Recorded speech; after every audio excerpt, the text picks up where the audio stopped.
Friends, ఈరోజు మనం Tirupati bus stand నుంచి భద్రాచలం వెళ్ళే టీఎస్ఆర్టీసీ బస్సెస్ ఇన్ఫర్మేషన్ తెలుసుకుందాం.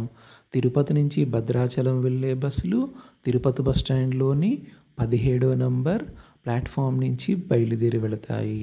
తిరుపతి నుంచి భద్రాచలం వెళ్ళటానికి ఉదయం 5:30కు సూపర్ లగ్జరీ బస్సు ఉన్నది. ఈ బస్ తిరుపతి బస్ స్టాండ్లో ఉదయం 5:30కు బయలుదేరి భద్రాచలం వెళ్ళేసరికి రాత్రి 7:30 అవుతుంది. తిరుపతి నుంచి భద్రాచలం వెళ్ళటానికి బస్ టికెట్ 1140 రూపాయలు. తిరుపతి నుంచి భద్రాచలం వెళ్ళటానికి సుమారు 14 గంటల సమయం పడుతుంది. తిరుపతి నుంచి భద్రాచలం వెళ్ళటానికి రెండవ బస్ మధ్యాహ్నం 2:30కు ఉన్నది. ఈ బస్ తిరుపతి బస్ స్టాండ్లో మధ్యాహ్నం 2:30కు బయలుదేరి భద్రాచలం వెళ్ళేసరికి ఉదయం 5:30 అవుతుంది.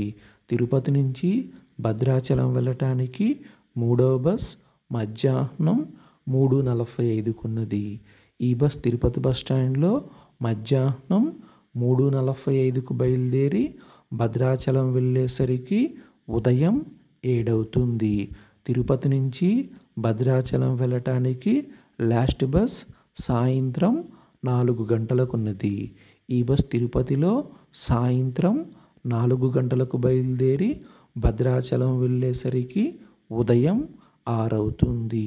తిరుపతి నుంచి భద్రాచలం వెళ్ళే బస్సులు తిరుపతి బస్ స్టాండ్లో బయలుదేరి శ్రీకాళహస్తి, నాయుడుపేట, గూడూరు, నెల్లూరు, కావలి, సింగరాయకొండ, ఒంగోలు, మెదరమెట్ల, చిలకలూరిపేట, గుంటూరు, విజయవాడ, మైలవరం, తిరువూరు, వియ్యంబంజర్, ఎర్రగుంట, కొత్తగూడెం, పాల్వంచ మీదుగా భద్రాచలం వెళతాయి.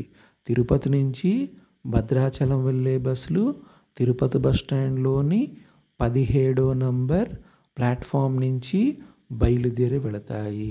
ప్రతిరోజు 4 బస్ సర్వీసులు తిరుపతి బస్ స్టాండ్ నుంచి భద్రాచలం వెళతాయి. తిరుపతి నుంచి భద్రాచలం వెళ్ళటానికి బస్ టికెట్ 1140 రూపాయలు.